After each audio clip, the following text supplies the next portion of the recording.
नमस्कार दोस्तों, स्वागत है आपका एमपी कंपटीशन अड्डा में। जैसे कि पिछली 2 क्लासें मैंने आपको बताई, मध्य प्रदेश का सामान्य परिचय पहली क्लास थी अपनी। दूसरी क्लास में मैंने मध्य प्रदेश के पर्वत मतलब जो मध्य प्रदेश के पर्वत और श्रेणियों की चर्चा की थी। आज आप ये देख रहे हैं, आज आपका जो तीसरा टॉपिक है एमपी जीके का, वो है मध्य प्रदेश की भूगर्भिक संरचनाएँ।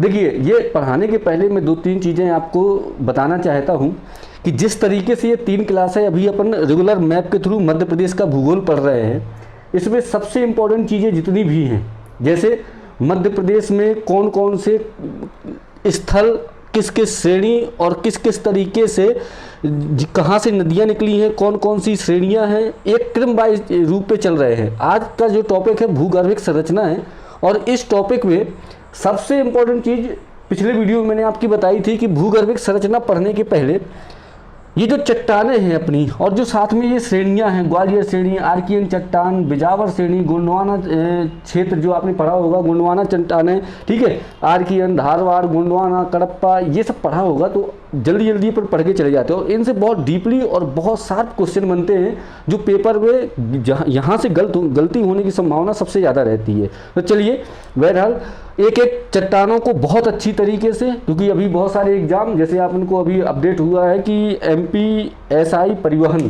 की जो एमपीपीएससी पेपर लेने वाला, उसका भी नोटिफिकेशन आ गया है, एमपीएसआई का आने वाला है, ठीक है। तो उन्हीं को ध्यान में रखते हुए एमपी जीके का आप यहाँ पर देखिए कि सबसे इम्पोर्टेंट बात, देखिए चट्टानों की यदि बात करें तो उसमें सबसे पहले यदि किसी का नाम आता है आर्कियन या आद्य चट्टानें।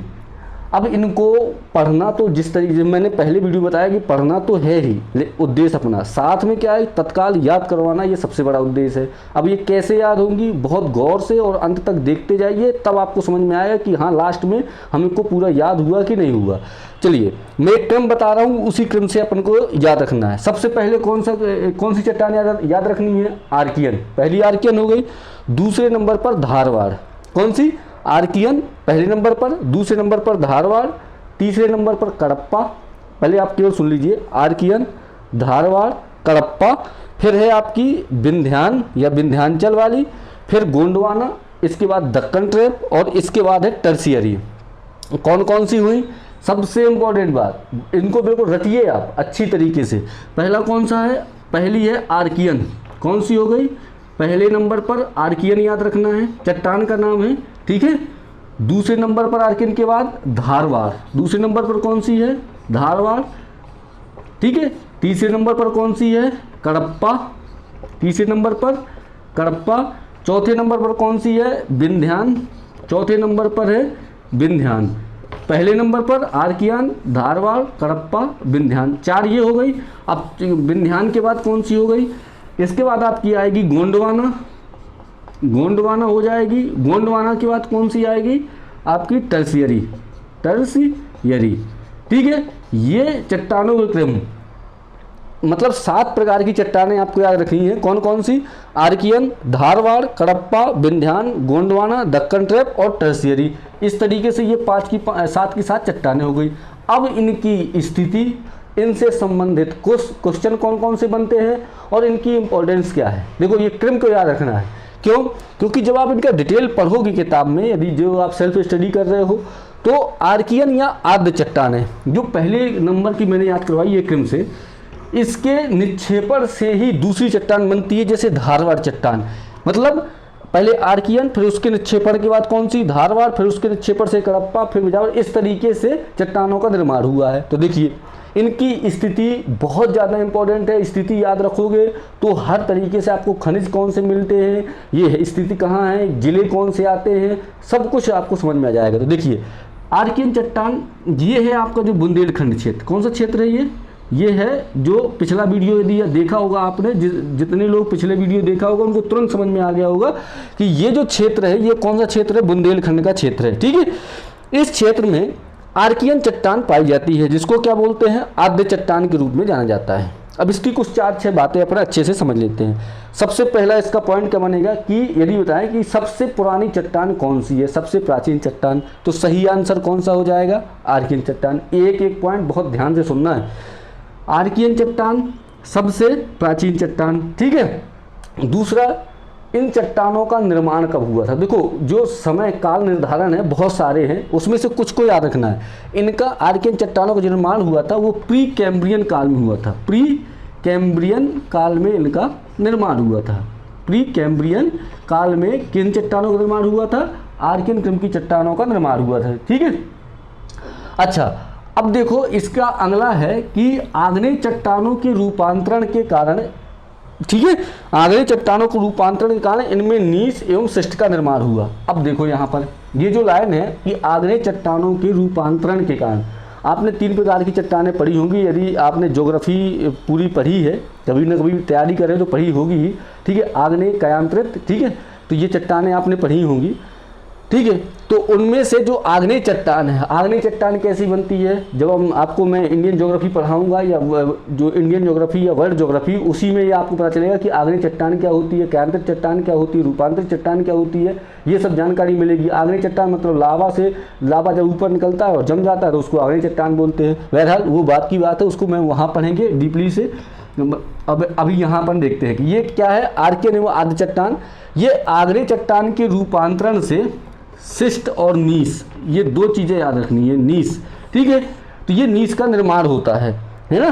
और ये जो बुंदेलखंड जो ये क्षेत्र है कहाँ, बुंदेलखंड, तो बुंदेलखंड नीस सबसे पुरानी नीस मानी जाती है। अब आपके दिमाग में बात आती होगी कि ये नीस है क्या। देखिए वैसे इतना डीपली जाने की जरूरत नहीं है, लेकिन नीस क्या है कि इन चट्टानों के रूपांतरण से बनी चट्टान ही क्या कहलाती है, छोटे टुकड़े, नीस कहलाती है। ठीक है, तो जो आग्नेय और आग्नेय चट्टानों के रूपांतरण से बने ही ये क्या होते हैं, नीस होते हैं। अब क्वेश्चन यहाँ ये इंपॉर्टेंट है, केवल इसको रटना है कि सबसे छोटा या सबसे प्राचीन नीस कौन सा है, तो बुंदेलखंड का जो नीस है सबसे प्राचीन नीस है। तो ये यहाँ से हो गया आपका चौथा नंबर। अब यहाँ से क्वेश्चन और कैसे बन सकते हैं, और ये बन सकते हैं कि आर्कियन चट्टानें इनमें से किस जिलों में पाई जाती हैं। ठीक है, तो आपको पता है कि यहाँ कौन से जिले हैं आपके, टीकमगढ़, निवाड़ी, यही पूरे जिले हैं। छतरपुर का थोड़ा सा क्षेत्र आ जाएगा, वैसे बिजावर श्रेणी है लेकिन हल्का सा क्षेत्र यहाँ आ जाएगा। ठीक है, थोड़ा झांसी, टीकमगढ़, ये वाला एरिया आ जाएगा। तो यहाँ पर कौन सी है, आर्कियन और आद्य क्रम की चट्टानें हैं। ठीक है, और ये क्या है, इनमें जीवाश्म का अभाव पाया जाता है, क्योंकि सबसे पुरानी है तो जीवाश्म इसमें वैसे नहीं पाया जाएगा। ठीक है, और जो पहला क्वेश्चन क्या था कि ये सबसे प्राचीन चट्टान है। तो देखिए आर्कियन क्रम की चट्टान समझ में आ गई। पहला क्वेश्चन बुंदेलखंड के पास स्थित है, ये सबसे पहले नंबर पे याद रखना है, कहाँ स्थित है, बुंदेलखंड क्षेत्र पे ही आर्कियन क्रम की चट्टानें हैं। दूसरा किस समय की है ये, तो प्री कैम्ब्रियन काल की है। तीसरा, ठीक है, आग्नेय चट्टानों के रूपांतरण से क्या बनता है, नीस एवं शिष्ट। तो बुंदेलखंड नीस क्या होती है, सबसे पुरानी प्राचीन नीस कौन सी है, बुंदेलखंड की है। आर्कियन चट्टान किस जिलों में पाई जाती है, तो आपको पता है कि जो यहाँ के बुंदेलखंड के जिले हैं, टीकमगढ़, निवाड़ी, दतिया, ठीक है, और शिवपुरी, यहाँ सब क्या पाई जाती है, आपकी आर्कियन चट्टान पाई जाती है। अगला क्या बताया कि इसमें क्या है, आर्कियन चट्टान में जीवाश्म का अभाव पाया जाता है और यह अत्यधिक प्राचीनतम चट्टान है। तो ये हो गई आपकी आर्कियन चट्टान। ठीक है, अब देखिए ये एरिया कंप्लीट हो गया यहाँ का। अब चलिए आर्कियन के बाद अब कौन सी अपनी आएगी, धारवाड़ आएगी। जो मैंने बिल्कुल क्लियर करके अलग अलग करके पढ़ाया था, तो उस तरीके से ही समझना है कि एक आर्कियन फिर धारवाड़, उसी तरीके से आर्कियन के बाद धारवाड़। धारवाड़ कहाँ है, ये क्षेत्र है, धारवाड़ का क्षेत्र अपना ये वाला क्षेत्र, धारवाड़ का क्षेत्र, छिंदवाड़ा वाला क्षेत्र। ठीक है, अच्छा अब इसका निर्माण कैसे हुआ कि इसके अपरदन के बाद धारवाड़ चट्टानों का निर्माण हुआ। ठीक है, और इसमें भी क्या है, धारवाड़ चट्टान में इसमें भी जीवाश्म का अभाव पाया जाता है। अच्छा, धारवाड़ चट्टान पेपर की दृष्टि से सबसे इम्पोर्टेंट है। पहली बात तो ये याद रखिए कि जो धारवाड़ है वो पेपर की दृष्टि से सबसे ज़्यादा इम्पोर्टेंट है। अच्छा, इसको याद करने का एक ये है कि कर्नाटक का एक क्षेत्र है धारवाड़, उसी के नाम पर इस चट्टान का नाम धारवाड़ पड़ा है। अब इसके इंपॉर्टेंट फैक्ट यहाँ निकाल करके लिखते हैं। सबसे पहले यहाँ लिख लेते हैं अपन, क्या आप भी नोट करते जाइए, क्या है, धारवाड़ चट्टान। तो पहले धारवाड़ जब बहुत ऐसा शब्द है तो आप ये समझ लीजिए कर्नाटक का कोई क्षेत्र है, उसी का नाम है धारवाड़। अब धारवाड़ के इंपॉर्टेंट फैक्ट क्या है, सबसे इंपॉर्टेंट फैक्ट है इसमें श्रेणियाँ इसकी। ठीक है, मैं 3 श्रेणियों के नाम लिख रहा हूँ। पहला लिख रहा हूँ सकोली, कौन सी, सकोली। दूसरी श्रेणी कौन सी है, चिल्पी। दूसरी कौन सी है, चिल्पी। पहली कौन सी लिखी अपन ने, सकोली, दूसरी चिल्पी, और तीसरी है सौंसर। तीसरी कौन सी हो गई, सौंसर। अब देखिए इनको, ये पूरी चट्टानी क्षेत्र है, मतलब ये जो पूरा बालाघाट छिंदवाड़ा वाला को जो क्षेत्र है, ये पूरा कौन सा क्षेत्र है, ये पूरा धारवाड़ का क्षेत्र है। पूरा कौन सा क्षेत्र है, धारवाड़ का क्षेत्र है। ठीक है, जबलपुर का भी कुछ क्षेत्र इसमें टच होता है। अब इस क्षेत्र के ये पूरी जो चट्टान है, अब उस चट्टान के अंतर्गत, ठीक है, भूगर्भिक मतलब आंतरिक क्षेत्र की बात हो रही है, ऊपरी क्षेत्र की नहीं, क्योंकि ऊपरी क्षेत्र की जो बात करनी थी श्रेणियों की, सतपुड़ा श्रेणी, महादेव, ये सब अपन कल पढ़ चुके हैं। अब भू मतलब पृथ्वी के अंदर की संरचनाओं की बात कर रहे हैं। तो उसमें क्या है, वो जो धारवाड़ क्षेत्र है वहां पर भी श्रेणियां 3 प्रकार की हैं। एक तो है सकोली, दूसरी है चिल्पी और तीसरी है सौंसर। अब ये तीनों श्रेणियां आपको इनके भाग याद रखने हैं। ठीक है, कैसे, सकोली, चिल्पी और सौंसर, ये अधिकतर क्वेश्चन आता है। और यदि आपको पता है कि ये धारवाड़ के अंतर्गत ये 3 श्रेणियां हैं, कौन, सकोली, चिल्पी और सौंसर, तो यहां से जैसे भी वो क्वेश्चन बनाएगा कि सकोली श्रेणी इनमें से किन चट्टानों के अंतर्गत पाई जाती है, गोंडवाना क्रम की, बिजावर श्रेणी की, ग्वालियर श्रेणी की या धारवाड़ श्रेणी की, तो आपको पता है कि ये धारवाड़ श्रेणी के अंतर्गत आती है। अब स्पेशल, अब एमपीजी को मैंने बताया था कि लगता आसान है, इसको बहुत डीपली तरीके से अच्छे से एकदम पढ़ना है। अब देखते हैं ये सकोली श्रेणी धारवाड़ के अंतर्गत कौन सी है, सकोली। अब सकोली किस जिले में पड़ती है, इसका बहुत अच्छे से ध्यान देना है। तो सकोली कहाँ है आपकी, जबलपुर। किस जिले पर है, जबलपुर में सकोली श्रेणी पाई जाती है। कहाँ पर, जबलपुर में कौन सी है, सकोली है। अब दूसरा कौन सी है, चिल्पी। चिल्पी किस में है, चिल्पी आपकी जो श्रेणी है वो है बालाघाट में। कहाँ पर है, बालाघाट। बालाघाट में कौन सी हो गई, चिल्पी। सकोली कहाँ है, जबलपुर में है, और चिल्पी कहाँ है, बालाघाट में है। अब देखिए, यदि आपको सही ढंग से नहीं दिख रहा है तो कुछ नहीं करना, आपने मोबाइल को केवल थोड़ा सा जूम करना है तो आपको ये बिल्कुल दिखने लगेगा। तो सकोली कहाँ है, जबलपुर में, और बालाघाट में कौन सी है, चिल्पी है। ठीक है, और सौंसर, सौंसर श्रेणी कहाँ पर है, छिंदवाड़ा। कहाँ पर है, छिंदवाड़ा। सौंसर श्रेणी कहाँ पर है, छिंदवाड़ा। अब इनको बहुत अच्छे से, बिल्कुल आराम से, इनको बढ़िया तरीके से याद ही करना है, क्योंकि ऐसे तो 1000 बार पढ़ चुके हो, 1000 बार भूल जाते हैं। अच्छे से याद करना है इनको। सकोली, चिल्पी, सौंसर, कौन कौन सी, सकोली, चिल्पी, सौंसर। सकोली, चिल्पी, सौंसर किसके अंतर्गत आती हैं, धारवाड़ चट्टान के अंतर्गत आती है, या धारवाड़ के क्षेत्र के अंतर्गत आती है, ये 3। सकोली किस जिले पर है, जबलपुर में है। चिल्पी किस जिले पर है, बालाघाट में है। सौंसर किस जिले पर है, छिंदवाड़ा में है। ठीक है, सकोली, जबलपुर, चिल्पी, बालाघाट, सौंसर, छिंदवाड़ा। तो ये पूरे 3 जो हो गए, ये 3 इस क्षेत्र में है। अब इससे भी डीपली थोड़ा सा आगे, थोड़ा और आगे बढ़ते कि यदि जहाँ कहाँ तक क्वेश्चन पूछेगा वहीं तक पूरी तैयारी होनी चाहिए। मान लो कि इसके भी डीपली पूछने लगा। अब अपन को ये ध्यान देना है कि यदि पर्टिकुलर आपको पता है कि ये जो श्रेणी है, यहाँ इस क्षेत्र में हमेशा पढ़ते आए हो क्या है, मैग्नीज के भंडार पाए जाते हैं। किसके भंडार पाए जाते हैं, मैग्नीज के भंडार पाए जाते हैं। तो इन श्रेणियों में, ठीक है, ये जो पूरी श्रेणी है धारवाड़ की, सकोली, ये जो पूरी धारवाड़ की श्रेणियां हैं, सकोली, चिल्पी, सौंसर। सकोली कहाँ, जबलपुर में, चिल्पी कहाँ, बालाघाट में, सौंसर कहाँ, छिंदवाड़ा में। इन पूरे क्षेत्र में कौन सा खनिज पाया जाता है, तो बिल्कुल आंख बंद करके इसमें टिक करना है, मैग्नीज। कौन सा, मैग्नीज।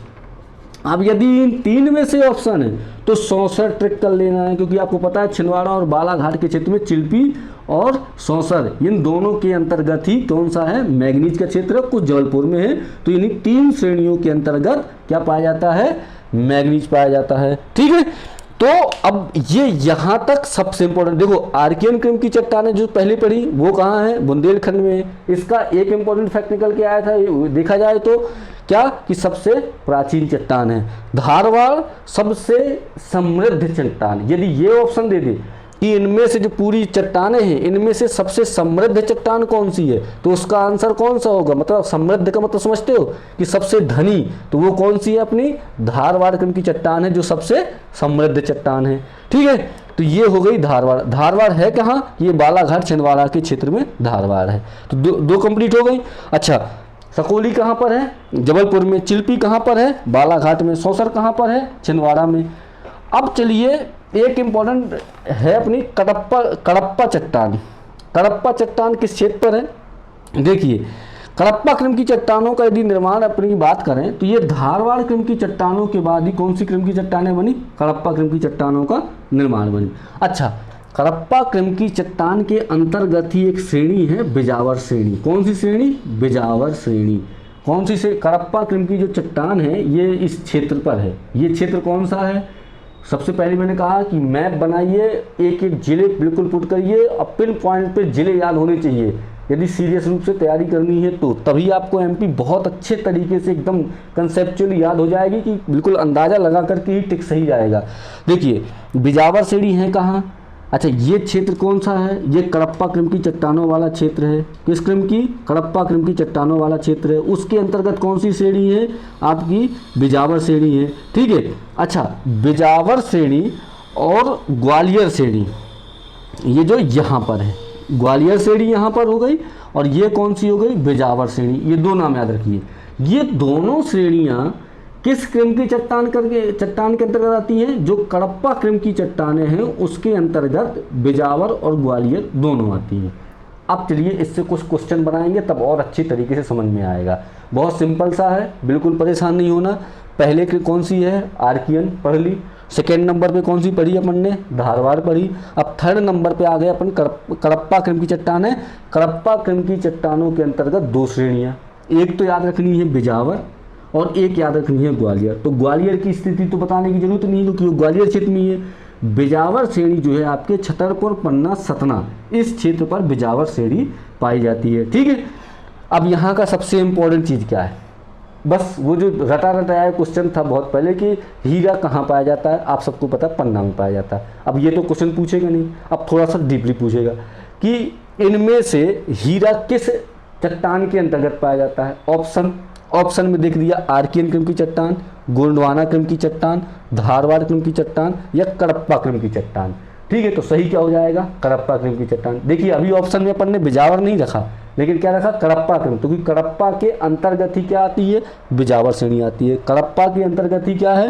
ग्वालियर है। तो बिजावर श्रेणी। अब यदि ऑप्शन और डीपली पूछा कि हीरा इनमें से किस खदानों में पाया जाता है या किस श्रेणी में पाया जाता है, तो उसमें ग्वालियर श्रेणी, बिजावर श्रेणी और मतलब और भी ले लो, धारवाड़ का क्षेत्र ले लो या गोंडवाना क्षेत्र ले लो, ऐसे चार ऑप्शन बनाएगा तो क्या टिक करना है? बिजावर श्रेणी। या ऑप्शन में सौंसर दे दे, चिल्पी दे दे, जो अभी आपने धारवाड़ के अंतर्गत पढ़ा है, लेकिन आपको पता है कि बिजावर श्रेणी के अंतर्गत क्या पाया जाता है?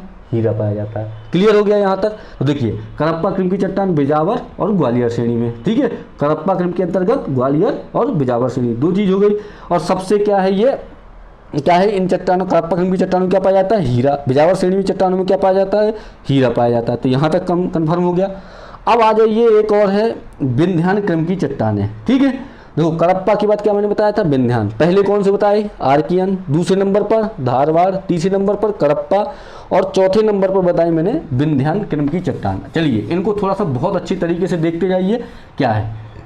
देखिए विंध्यान क्रम की चट्टान, विंध्यान क्रम की चट्टानों का आपने कल मैंने आपको पढ़ाया था पिछले वाले वीडियो में, विंध्याचल श्रेणी। विंध्याचल श्रेणी को 3 भागों में अपन ने तोड़ा था। ठीक है, अब उन 3 भागों में जो ये मैंने यहाँ पर क्षेत्र बना रखा है, ये जो क्षेत्र है ये विंध्याचल श्रेणी का ही क्षेत्र है। ठीक है। अच्छा, ये विंध्याचल श्रेणी जो है तो ये विंध्यान क्रम की चट्टानें हैं।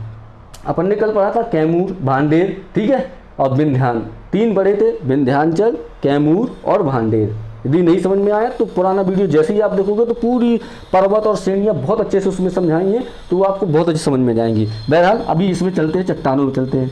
तो जो कडप्पा क्रम की चट्टानों के बाद जो ये थी, एक कडप्पा क्रम की चट्टानों के बाद विंध्याचल चट्टानों का निर्माण हुआ।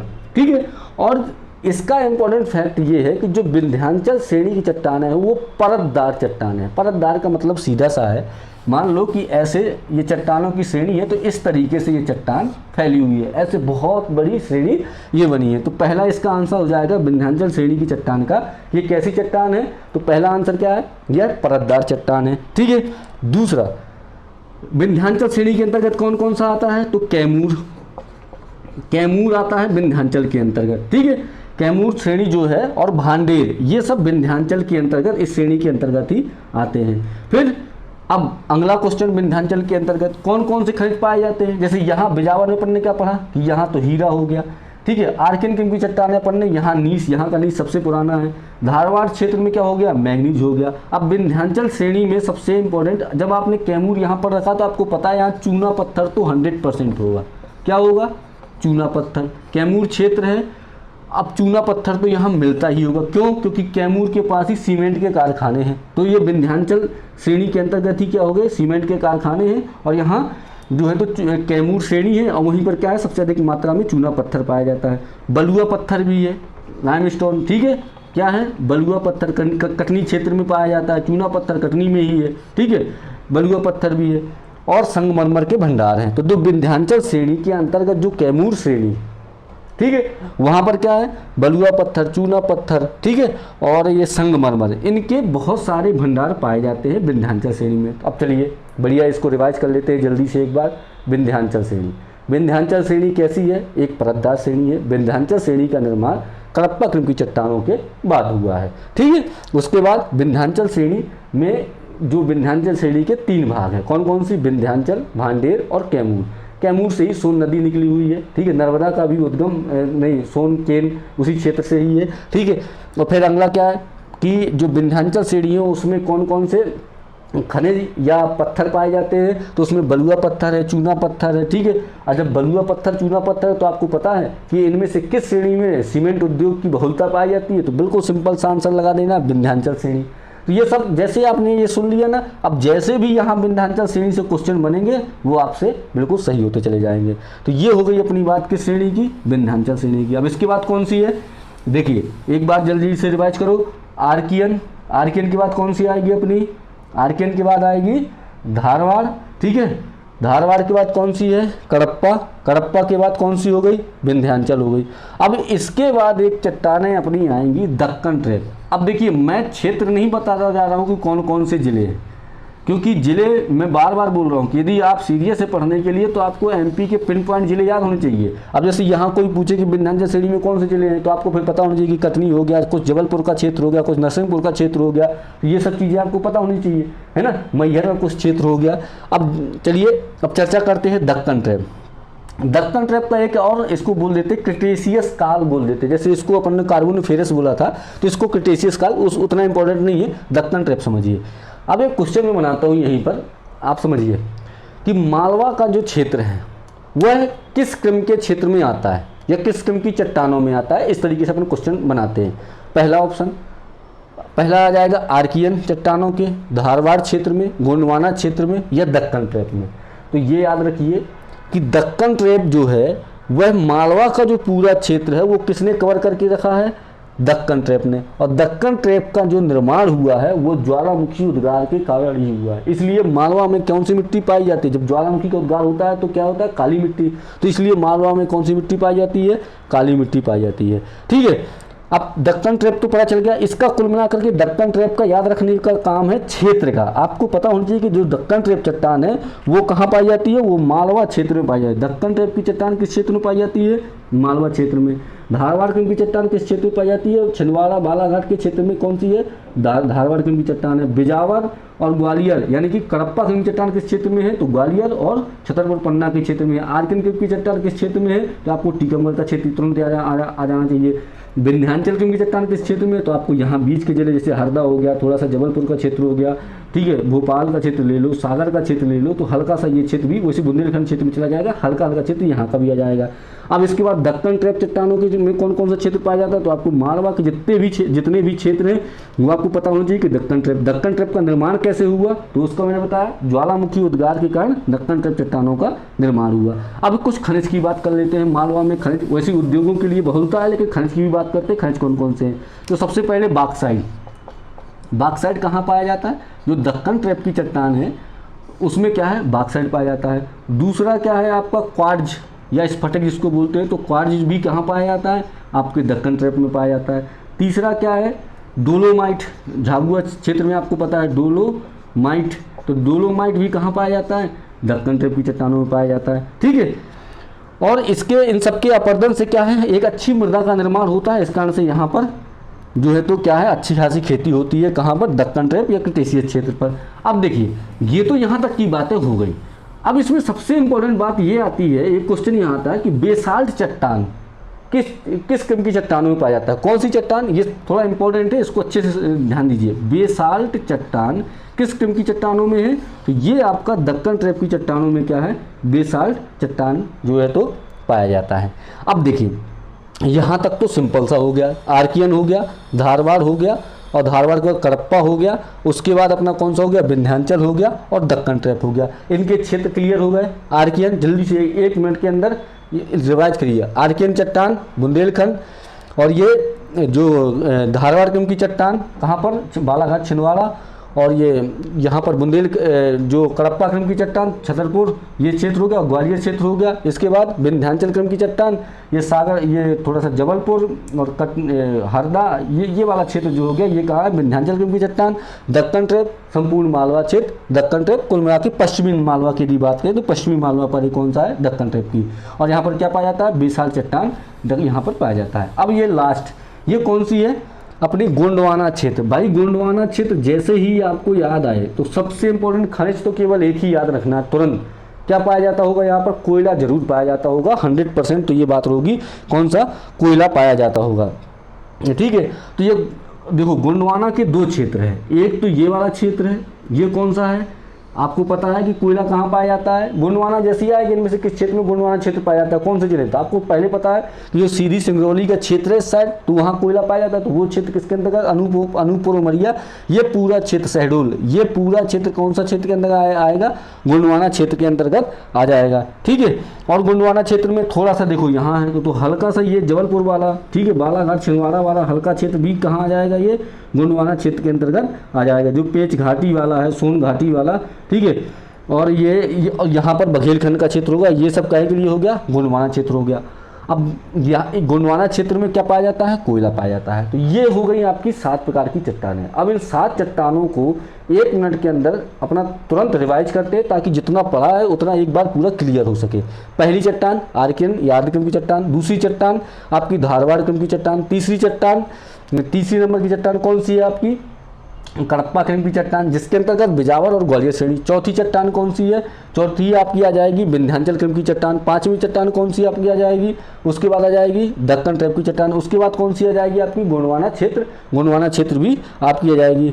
ठीक है, तो ये जो पूरा अपन ने आज मध्य प्रदेश का ये जो क्षेत्र पूरा देखा, तो ये चट्टानों का पूरा क्षेत्र है। अब सबसे इंपॉर्टेंट बात यहाँ यह जाती है कि जैसे ही आपने चट्टानें पढ़ी वैसे ही आप थोड़ा नदियों की ओर जाएंगे कि इसमें से क्वेश्चन ये बनते हैं सर कि ये नदियाँ जो है ना कि विंध्य को काटते हुए विंध्याचल श्रेणी को काट करके कौन सी नदियाँ आगे निकलती है? बिजावर श्रेणी के पास से कौन सी नदी निकलती है?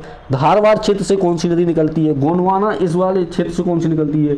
यहाँ के गोंडवाना क्षेत्र से कौन सी नदी निकलती है? ग्वालियर श्रेणी से कौन सी नदी निकलती है? दक्कन ट्रैप की एरिया से कौन सी नदी निकलती है? तो इन सब नदियों की चर्चा जो है तो अपन अगले वीडियो में हम लोग करेंगे। और अगले वीडियो देखने के लिए सबसे पहले आप यदि पिछले 3 वीडियो देखेंगे तो अगला वीडियो आपको जो नदियों का रहेगा, एक एक करके नदियां आपको समझाई जाएंगी कौन सी नदी किस चट्टान से निकली है। क्योंकि अब पुराना वीडियो हो गया, यहाँ से केवल जो रेगुलर देख रहे हैं सीधा ये बताएंगे कि ये नदी इस चट्टान से होकर के जा रही है, तो बहुत सारे फैक्ट जो है तो क्लियर हो जाएंगे। तो धन्यवाद, मिलते हैं अगले वीडियो में जिसमें नदियों से संबंधित रहेगा और एक एक नदियों का बिल्कुल पर्टिकुलर एक नदियाँ, उसके बांध कौन से बने हैं, परियोजनाएं कौन सी है, वर्तमान में क्या स्थिति है उसकी, उसका मुहाना कहाँ पर है और नदियों से कौन कौन से लाभ मिलते हैं। और ठीक है, ये पूरी चर्चाएँ अपन नदियों के माध्यम से करेंगे। धन्यवाद, मिलते हैं अगले वीडियो को।